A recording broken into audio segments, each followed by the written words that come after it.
ತಗೊಳ್ಳಿ ಅದ್ಕೆ ನನ್ಗೆ ಆಶೀರ್ವಾದ ಮಾಡಿ. ಲಕ್ಷ್ಮಿ,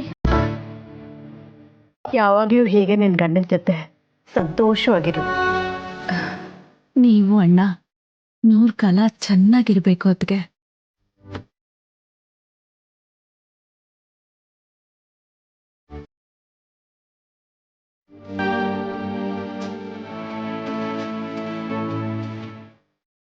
ತಗೊಳ್ಳಿ ಅದ್ಕೆ. ನನಗಿಷ್ಟೆಲ್ಲ ಮಾಡ್ತಾ ಇದೆಯಾ, ಆದರೆ ತವ್ರ ಮನೆಯಿಂದ ನಿನ್ಗೆ ಅರ್ಶಿನ ಕುಂಕುಮ ಕೊಡೋ ಭಾಗ್ಯನೇ ನನಗಿಲ್ವಲ್ಲ ಲಕ್ಷ್ಮಿ.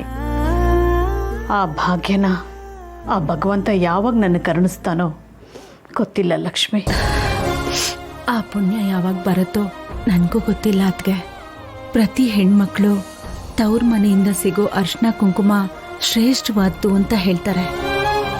ಆದ್ರೆ ಪ್ರೀತಿನೇ ಸಿಗದೆ ಇರೋ ಜಾಗದಲ್ಲಿ ಇದಕ್ಕೆಲ್ಲ ಎಲ್ಲ ಅವಕಾಶ ಸಿಗತ್ತೆ ಅದ್ಗೆ. ದೂರದಿಂದಾನೇ ನೀವು ಆಶೀರ್ವಾದ ಮಾಡಿದ್ರೆ ನನಗಷ್ಟೇ ಸಾಕು. ಅಳ್ಬೇಡ ಲಕ್ಷ್ಮಿ. ಇವತ್ತು ತವ್ರ ಮನೆ ನಿನ್ನಿಂದ ದೂರ ಇರ್ಬೋದು, ನಾಳೆ ಆ ತವ್ರ ಮನೆ ನಿಂದೆ ಆಗುತ್ತೆ. ನಿನ್ನ ಆಸೆ ಕನಸು ಎಲ್ಲ ನಿಜ ಆಗುತ್ತೆ. ಬೆಳಕು ಕೂಡ ಸೂರ್ಯ ಕೂಡ ಒಂದೊಂದ್ಸಲ ಮಂಕಾಗ್ತಾನೆ, ಹಾಗಂತ ಬೆಳಕೆ ಹೊಟ್ಟೋಯ್ತು ಅಂತ ಅನ್ಕೋಬಾರ್ದು. ಮತ್ತೆ ಒಂದು ಮೈ ಕೊಡವಿ ನಿಂತಾಗ ಹೇಗೆ ಪ್ರಕಾಶಮಾನವಾಗಿ ಬೆಳಕು ಬರುತ್ತೋ ಹಾಗೆ ನಿಮ್ಮ ಸಂಬಂಧ ಕೂಡ ಬೆಳಗುತ್ತೆ. ಧೈರ್ಯವಾಗಿರು.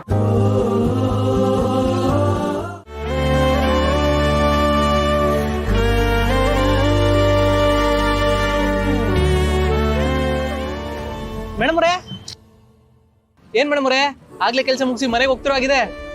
ಹಾ, ಕೆಲ್ಸ ಮುಗ್ದಾದ್ಮೇಲೆ ಮನೆಗೆ ಹೋಗ್ಬೇಕಲ್ವಾ? ವಾ, ನೀವು ಮಾತಾಡೋದನ್ನ ಕಲ್ತೆ ಬಿಟ್ರಿ. ನೀವ್ ಹೆಂಗಿದ್ರೇನೆ ಚಂದ. ಸುಮ್ಕೆ ತಮಾಷೆ ಮಾಡಿದೆ ಅಷ್ಟೇ. ಬನ್ನಿ ಮನೆ ಕಡೆ ಬಿಟ್ಟು ಹೋಯ್ತೀನಿ. ಬೇಡ, ಪರವಾಗಿಲ್ಲ, ನಾನ್ ಆಟೋಲೆ ಹೋಗ್ತೀನಿ. ನೀವೇನೋ ಕೆಲ್ಸಕ್ಕೆ ಆಚೆ ಹೋಗ್ತಿದ್ದೀರಾ ಅನ್ಸುತ್ತೆ, ನೀವ್ ಹೊರಡಿ. ಕೆಲ್ಸ ಅಂದ ತಕ್ಷಣ ಗೆಪ್ತಿಗೆ ಬಂತು ನೋಡಿ. ಆ ಇನ್ಕಮ್ ಟ್ಯಾಕ್ಸ್ ಆಫೀಸಲ್ಲಿ ಒಂದು ಅಕ್ನಾಲೆಜ್ಮೆಂಟ್ ಕೊಟ್ಟಿದ್ರು, ಅದು ನಿಮ್ಗೆ ಕೊಡಕ್ಕೆ ಹೇಳಿದ್ರು, ತಕೊಳ್ಳಿ.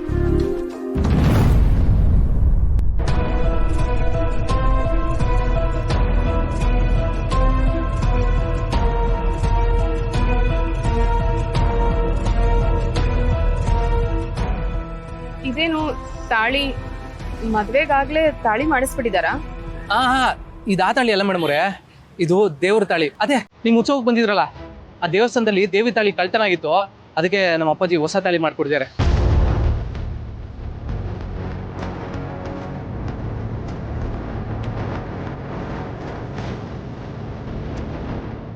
ಅಂದರೆ ನನ್ನ ಕೊರಳಲ್ಲಿರೋದು ದೇವಿ ತಾಳಿನ?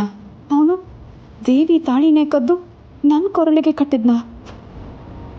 ಮೇಡಮ್ ಅವರೇ, ನಿಮ್ಗೊಂದು ವಿಷಯ ಗೊತ್ತಾ? ಆ ದೇವಿ ತಾಳಿನ ಯಾರು ಕುಗ್ಗೆಗಾದ್ರೂ ಕಟ್ಟಿದ್ರೆ ಅವ್ರಿಬ್ರು ಜೀವನ ಪೂರ್ತಿ ದೂರ ಮಾಡೋಕ್ಕಾಗಲ್ವಂತೆ. ಹಾಗಂತ ನಮ್ಮ ಅವ್ವ ಹೇಳ್ತಿದ್ಲು.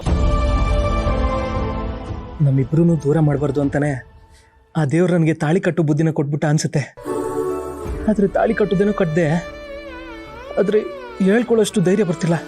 ಅದಕ್ಕೆ ಯಾವಾಗ ದಾರಿ ತೋರಿಸ್ತೀಯಪ್ಪ ದೇವ್ರೆ?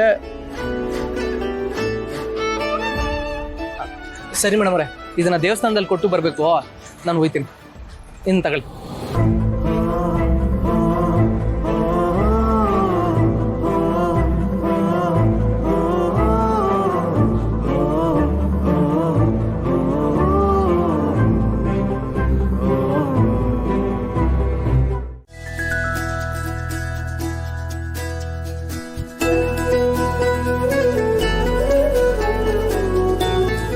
ಸರಿ ಲಕ್ಷ್ಮಿ, ನಾನಿನ್ನು ಹೊರಡ್ತೀನಿ. ಅಮ್ಮ, ನಾನಿನ್ನು ಬರ್ತೀನಿ. ಆಗಾಗ ಮನೆಗೆ ಬಂದು ಹೋಗ್ತಾ ಇರಮ್ಮ. ಲಕ್ಷ್ಮಿಗೆ ತುಂಬ ಸಂತೋಷ ಆಗುತ್ತೆ. ಸರಿ ಅಮ್ಮ, ಬರ್ತೀನಿ. ವೀಣಾ, ನಿಮ್ಮ ಅತ್ತೆನ ಚೆನ್ನಾಗಿ ನೋಡ್ಕೊಮ್ಮ. ತಾಯಿ ಥರ ಅತ್ತೆ ಸಿಗೋದು ತುಂಬ ಅಪರೂಪ. ನಿನಗೆ ಸಿಕ್ಕಿದೆ, ಜೋಪಾನವಾಗಿ ನೋಡ್ಕೊ. ಆಯಿತು. ಖುಷಿ ಪುಟ್ಟ, ಮುಂದಿನ ಸರಿ ಬರುವಾಗ ಚಾಕ್ಲೇಟ್ ತೊಗೊಂಬರ್ತೀನಿ. ಈ ಸಲ ಇದನ್ನು ತಗೋ. ಅದ್ಕೆ ಇದೆಲ್ಲ ಯಾಕೆ? ಇರ್ಲಿ ಬಿಡು ಲಕ್ಷ್ಮಿ, ಮಕ್ಳಿರೋ ಮನೆಗೆ ಬರೀ ಕೈಲಿ ಬರಬಾರ್ದು. ನನಗೆ ಗೊತ್ತಿರ್ಲಿಲ್ವಲ್ಲ ಖುಷಿ ಇದ್ದಾಳೆ ಅಂತ. ಅದಕ್ಕೆ ಅವಳು ತಗೊಳ್ಳಿಲ್ಲ ಅಂದರೆ ನನಗೆ ಬೇಜಾರಾಗುತ್ತೆ. ನೀನು ಆಮೇಲೆ ಹೋಗಿ ಚಾಕ್ಲೇಟ್ ತಗೋ. ಹೇಳು, ಈ ವಯಸ್ಸಲ್ಲಿ ಎಷ್ಟು ಜಾಣೆ ನೋಡೋಳು. ಸರಿ ಬಿಡ, ಬರ್ತೀನಿ ಬರ್ತೀನಿ ಬರ್ತೀನಿ ಲಕ್ಷ್ಮಿ. ಸರಿ ಅದ್ಗೆ. ಭಾವನಾ, ಸರಿಯಾದ ಸಮಯಕ್ಕೆ ಬಂದೆ. ಅದಕ್ಕೆ ಇವಳು ನನ್ನ 2ನೇ ಮಗಳು ಭಾವನಾ ಅಂತ. ಹೊರಗೆ ಇವಳ ಬಗ್ಗೆ ಹೇಳಿದ್ನಲ್ಲ. ಭಾವನಾ, ಇವ್ರು ನನಗೆ ತುಂಬಾ ಬೇಕಾಗಿರೋರು. ಭಾವನಾ, ನೀನೇನು ಯೋಚನೆ ಮಾಡಬೇಡಮ್ಮ. ಖಂಡಿತ ನಿನಗೆ ಮದುವೆ ಆಗುತ್ತೆ. ಈ ಪ್ರಪಂಚದಲ್ಲಿ ಒಂದು ಗಂಡಿಗೆ ಒಂದು ಹೆಣ್ಣನ್ನ ಆ ದೇವರು ಸೃಷ್ಟಿ ಮಾಡೇ ಇರ್ತಾನೆ. ನಿನ್ನ ಜೀವನದಲ್ಲಿ ದುರ್ಘಟನೆ ನಡೆದಿರ್ಬೋದು, ಆದರೆ ಖಂಡಿತ ಒಂದು ಒಳ್ಳೆ ದಿನ ಬಂದೇ ಬರುತ್ತೆ. ಸುಖವಾಗಿ ಬಾಳ್ತೀಯ ನೀನು. ಬರ್ತೀನಮ್ಮ, ಒಳ್ಳೇದಾಗ್ಲಮ್ಮ. ಲಕ್ಷ್ಮಿ, ನಾನೇನು ಬರ್ತೀನಿ. ಸರಿ ಅದ್ಗೆ.